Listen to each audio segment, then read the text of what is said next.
নমস্কাৰ লৈ আহিছো আন এটা ব্ৰেকিং নিউজ 2021 তে বিলুপ্তি ঘটিব মাদ্ৰাসা সমূহৰ হাই মাদ্ৰাসাৰ হলনি এতিয়া থাকিব কেৱল হাই স্কুল এই ডাঙৰ খবৰটো জনাইছো টাইম 8ৰ দৰ্শকসকলক মন্ত্ৰী ডক্টৰ হিমন্ত বিশ্ব শৰ্মাই ঘোষণা কৰিলে এই কথা ৰাজ্যত 2021 তে বিলুপ্তি ঘটিব মাদ্ৰাসা সমূহৰ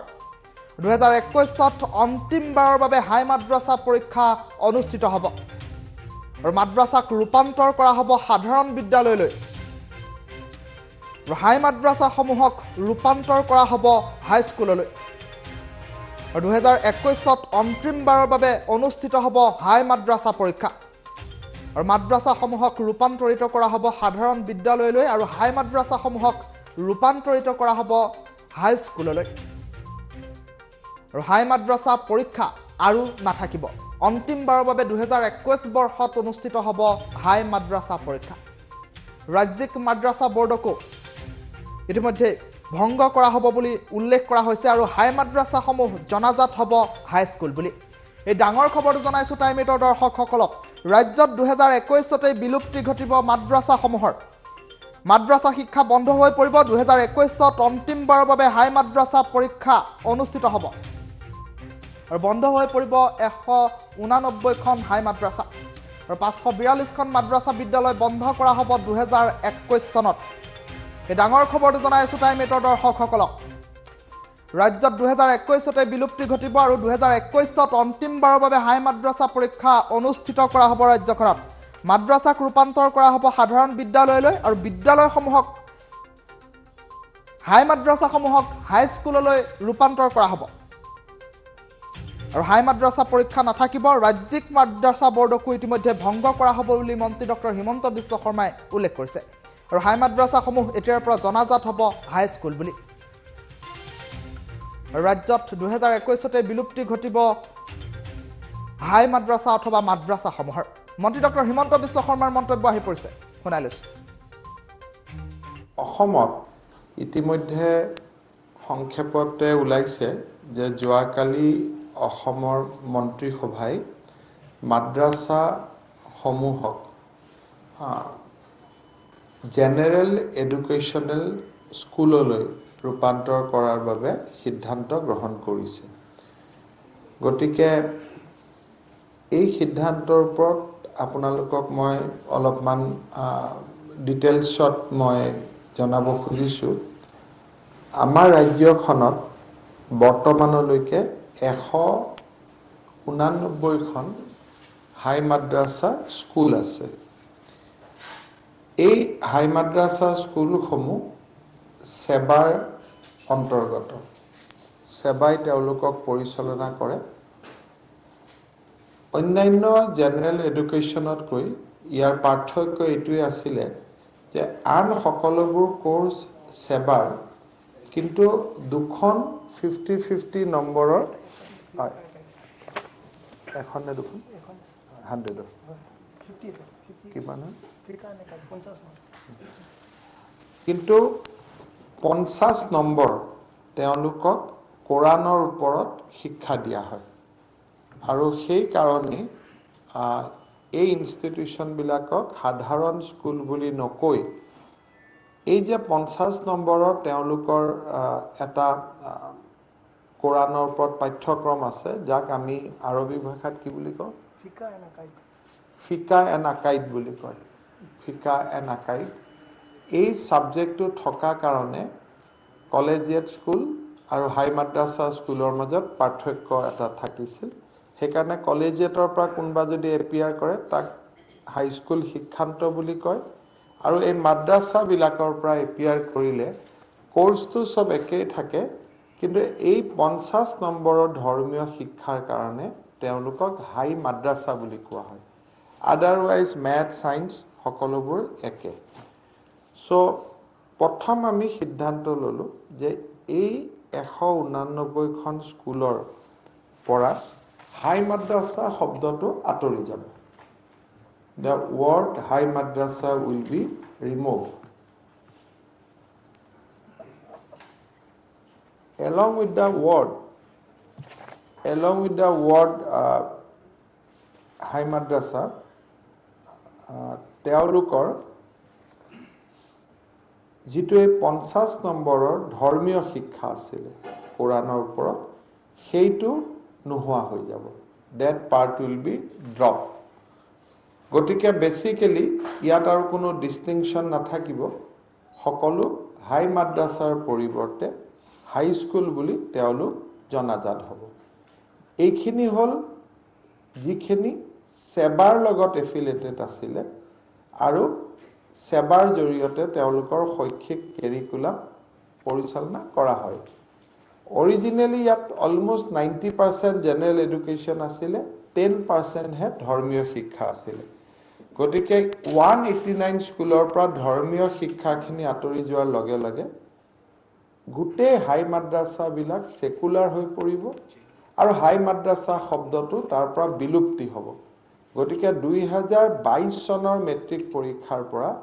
sebai high madrasa buli kono porikha aru napate. কিন্তু 21 যেটো লৰা ছোৱালীবোৰ ইতিমধ্যে শিক্ষা হৈ গল তেওঁলোকক আমি দিগদাৰ নকৰো গতিকে 21 চনতে লাষ্ট সেবাই হাই মাদ্ৰাসা পাতিব তাৰ পিছত আৰু সেবাই হাই মাদ্ৰাসা পৰীক্ষা অনুষ্ঠিত নকৰে এইটো হল আমাৰ প্ৰথম পৰ্যায় দ্বিতীয় পৰ্যায় হল যে আমাৰ অসমত State Madrasa Board এটা গঠন কৰা হৈছিল এই State Madrasa Boardৰ অধীনত 4খন আৰবিক কলেজ আছিল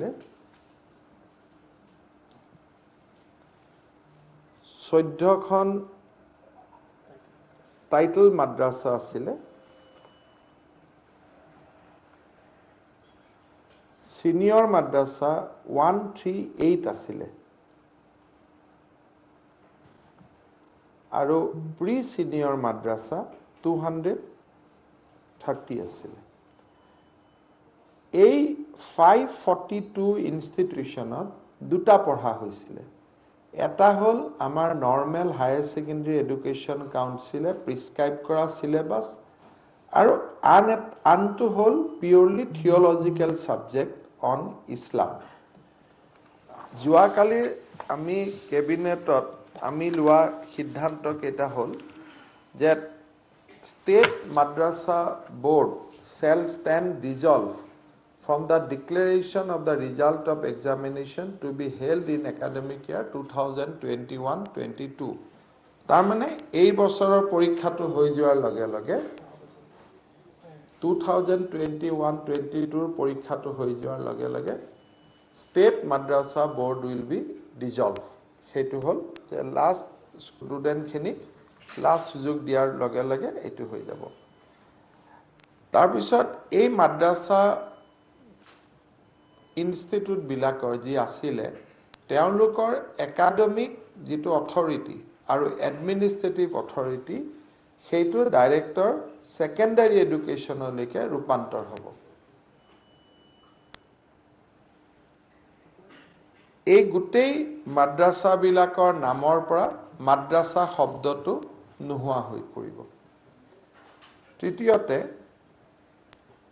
এই মাদ্ৰাসাত যিবিলাক থিওলজিক্যাল কোৰ্স পঢ়ুৱা হৈছিল সেই থিওলজিক্যাল কোৰ্স বিলাক উইথ এফেক্ট ফ্ৰম 1421 বন্ধ হৈ যাব থিওলজিক্যাল কোৰ্স মানে ইসলামিক যেটো কোৰ্স আছিল সেইবিলাক বন্ধ হৈ যাব